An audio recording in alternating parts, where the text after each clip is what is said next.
Merhaba, ben Rza. Bugün sizlere Bandicamda nasıl ses açılır onu öğreteceğim. İlk önce Bandicamımıza giriyoruz ve oradan gelişmiş ayarlar, yani buraya tıklıyoruz. Oradan dilere ve buraya, yani video kayıt ayarlarına tıklıyoruz. Oradan ses yerine giriyoruz ve kayıt sırasında ses kaydı yap yerine kuş koyuyoruz. Ben koyduğum için yeniden koymayacağım.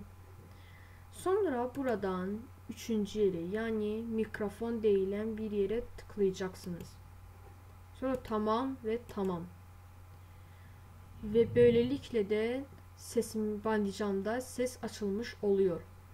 Eğer buradan beyaz bir şey çıkıyorsa o zaman sizin sesiniz kaydediliyor demektir.